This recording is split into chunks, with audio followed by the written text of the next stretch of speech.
Hey, ni hao, as they say here in China. My name's Laurence, and I've been working for Echo Education for the past 3 weeks. I arrived in Hangzhou at the end of February, and this is the end of my third week.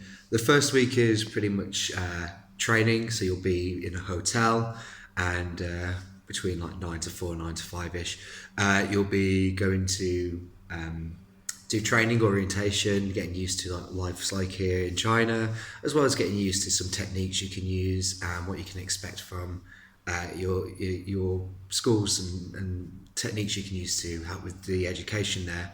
So my first 3 weeks have been good. So I've been working at the school I've been at, the kindergarten, in the Zhaoshan district for 2 weeks now. It's the end of my second week, and it's been going good so far. The school is fantastic. It's really new, been open for about a year. Kids are like kindergarten age, but they're only sort of the early stage kindergarten. So from what I can remember, kindergarten goes on from like 3 years old to about 6 years old. And the kids I have are on the lower end of the scale. You could be training between 3 to 12. They're 3 years old, 4 year olds. So teaching them anything more than one or two words a session, a lesson, or a week is quite difficult and challenging. But the kids are incredibly lovely. They're energetic. You have to have a lot of energy for like the children, but they're great to be around. And when you do hear them use like the words, start singing the songs as they're walking about, or when they pass you and they're saying hello or good morning, and using your name as well, it's fantastic. It makes you feel like, oh, okay, even if they're picking it up, even if in the class it seems like they might not be. So I'll talk a bit more about my experiences so far. So you've heard about the school; it's fantastic. The teachers there love me. It sounds very not very humble to say it, but they all seem to like me. They're all really friendly. They're chatty. Some of them speak pretty good English, so we can have conversations. Others try little bits and pieces here and there, and if everything comes to fail, there's always stuff like WeChat, which has like a built-in translator, or stuff like Google Translate you can use if you just really need to get a meaning across. It can be useful if you don't know any sort of Mandarin to be able to communicate. Where I'm at, you get sort of like a lunch. In some places, if you're lucky in schools, you get like breakfast or even an evening meal included. But again, the living standards here are so incredibly cheap compared to probably where you're from, that it's not too much of a deal for you to go out and have meals every single day if you don't feel like cooking. Uh, the food here is fantastic. If you love Chinese food, guess what? There's a lot of Chinese food. Even if you're not a fan of it, there's still other places you can go to eat. They've got various other stars if you know where to look. I've not really found too many different places myself, but I do know of other places. I have heard people talk about other places to go. They have Pizza Huts, McDonald's, KFC. So if worse comes to worse and you're really not too fond of the food around there, you can always find one of them. There's one probably every 10 20 minute walk away from wherever your apartment is. There's probably one there. So yeah, the food here is great, fantastic, incredibly cheap. Most meals come to less than like 20 yuan, which back home where I'm from, that's about £2.50 to £3. Which, if I said a big bowl of noodles cost anything less than a big bowl of beef with noodles at home would cost a minimum of like £10 in most places. To go from that and have the quality here to only be £3, it's great. Yeah, I'm talking about food. It's trust me, you'll be like amazed with just how cheap stuff is. So in terms of travel, travel within the country is very cheap.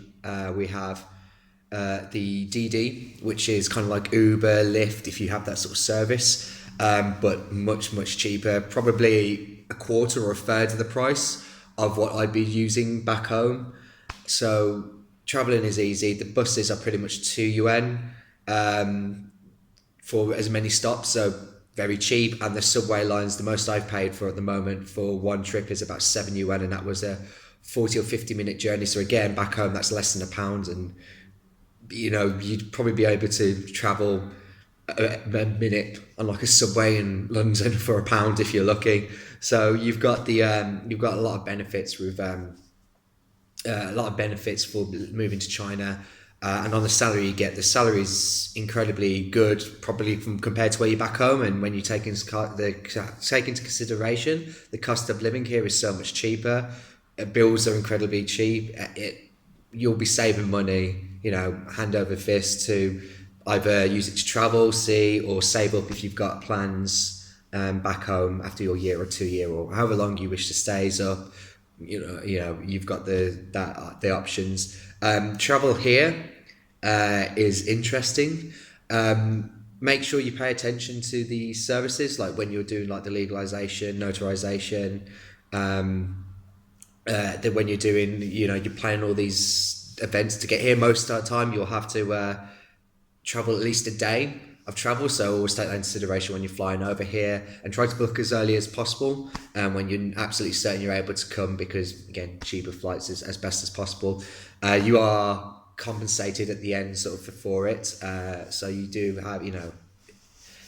have sort of some compensation when you travel back home towards getting back home. Make sure to use the services. So if they say there's a cheat, I went with a solicitor. I'll give you my little anecdote. I went with a solicitor and to do my legalization notarization, and I got burned pretty much with the costs. If you're from the UK, use the China visa services. You might be worried about sending stuff in the post, but trust me, you'll save so much money doing it that way. And you do get sort of compensated back for it when you do arrive. So make use of that service. Learn from my mistakes there. That's all entirely my fault, though. That no blaming the company. That was just me being paranoid and unfortunately get given a run around by a solicitor. So I talked about travel.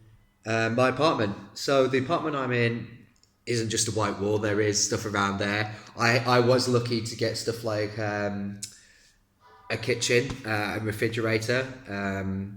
You might not be so lucky depending on your location. If you're within the city, you'll be having to do apartment hunting within your first few days, which sounds incredibly daunting, but the team at Echo are fantastic. They'll help you with exactly what you need. They'll take you to these locations. They'll show you around. They'll give you the rundown of the prices, the bills. They'll even, when you choose to sign a contract, they'll be there to make sure that everything's translated. If you have any questions to ask the landlord or agency, they're there to help to make sure you've given the help you need for it. Most of these apartments, mine is incredibly big. For that, I pay 2,600 yuan monthly, and you pay bills in 3 monthly doses. So again, you'll be compensated 2,000 extra in your salary on a monthly basis, but you still have to save up money to pay for the 3 months at a time. So do take that into consideration when you are living here in the costs. But yeah, mine's 2,600, which is very cheap for the apartment. It's incredibly nice. It's fairly new build. It's got the refrigerator, a kitchen. It has. Mine came with a television included. It doesn't have like the channels, but I can like hook up my laptop or whatever to it, so I can watch stuff on there. I've got a nice bathroom. Sometimes your bathrooms might not have I'll have to be sort of straight up here. If it's like the sort of luxuries of back home, having like a shower cubicle or certain things like a washer dryer machine, dishwashers, it's very tough and very unlikely you'll have them in your apartments. You'll probably get a washing machine, so you have like things you can hang up. If you've got a balcony, there's like a pole that attached to the ceiling you can hang up. Sometimes your windows have them in, so you'll be getting used to drying your clothes sort of on them. So make sure you have enough clothes cycled around that you're never without clothes. Sometimes your showers might literally just be attached to like a boiler or to the sink, and it like just be you hold over the shower head over yourself. If you're in an apartment like that, I've got a kind of one that's attached to a wall, and I've got a kind of basin area around the bottom, which does the trick, which is good. Getting on close to 10 minutes, I'll try and speed up. But no, the apartments are nice. I only will be paying 600 out of my own salary, and then the bills are incredibly cheap as well. 20 yuan for water monthly, and your internet you pay all in one go. I've got the 100 megabyte package, which I paid 850 UN for, so you pay for that straight up, and that covers you for the whole year. So just over £100 English pounds, for a year's worth of internet, and the VPNs work pretty well most of the time. You're able to watch stuff like YouTube. You may get slight buffering here and now, but you can watch YouTube, probably stuff like Netflix, and other sort of thing like that. If you want to be able to keep up with TV shows back home, you certainly can. Um, what else did I want to talk about? I can't really think of much. Just it's a fantastic experience. The first month is probably going to be the hardest, so do make sure when you arrive you have, like, they recommend 6,000 RMB or 6,000 UN. I heartily recommend you bring as much as you can. So if you can get 7,000 to 8,000, that will pretty much get you sorted and be able to get your luxuries. Again, a lot of these places inside the city, I was just given like a bed, the bare minimum. So if you'll have to get quilts, you'll have to get pillows, you'll have to get all these little bits and pieces. If you might have chairs, but you might not. You'll probably have a desk or something to put your laptop or computer on, or whatever you bring. So just be prepared that you'll have to put some money into when you first move here for your houses. You'll have to pay a month's deposit. You'll have to pay like a month's deposit straight up. So it takes a hit into your money that you bring here, and yeah, and you have to take into consideration, like, food and anything else you may have. So just be very, very smart when you come with money. The cost is so cheap that it shouldn't be an issue for you to find cheaper food or cheaper items, as long as you've got a decent supermarket somewhere or a nice place to eat. You'll find ways of surviving and getting through it and making your way through to your first paycheck, which is something I'm looking forward to in April, so I can sort of continue furnishing a little bit more of my apartment and saving up and getting on with things. So now this video has gone on for incredibly long. I just want to say I'm thankful for the experiences I've had so far in these first 3 weeks. I'm excited for the rest of my year and for my second year, seeing what happens. Well, now the first couple of weeks were probably the hardest. I was feeling a little bit homesick here and there. It does happen, and when little things go wrong and little things don't happen. So I didn't have a quilt on the first night, so I was really cold, and that was like I felt quite sad and down about that. But once I sort of like went to the supermarket, got a quilt, I felt a lot better.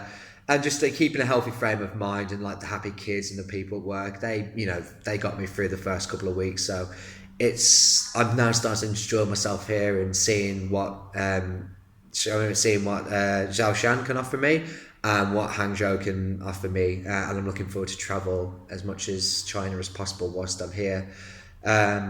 Anyway, do it. If you've been contemplating traveling and teaching in a different country, do it. You don't have to have years and years worth of training to be a teacher. You just do the TEFL course online, get the certificate, prove all that, show the commitment to it. Just come to these lessons with enthusiasm, wanting to teach.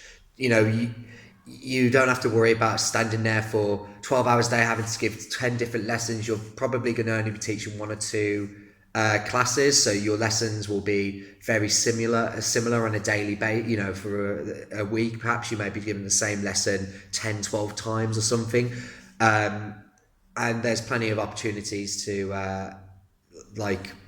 learn about these new activities. So there's activities you can do. People will support you if you need help. The company will support you. Other teachers will support you. Everyone's here to want to help you succeed. These schools are paying to have an English teacher come in. They're not, they don't want you to fail. They want to see you as, they want to see how well you are. They want to, they want to give you a good experience. They want the children to have a good experience. Nobody's wanting to fail. Everybody's wanting you to succeed. So keep that into mind and just come out here and do it if you've been wanting to do it. It's, the costs up front may seem expensive. You're thinking, oh, well, there's paper, visa, flights.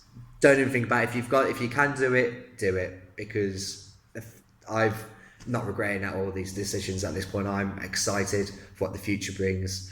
And I just want to say thank you for Echo, and thank you for listening to the video if you're still listening, and bye-bye. 再见。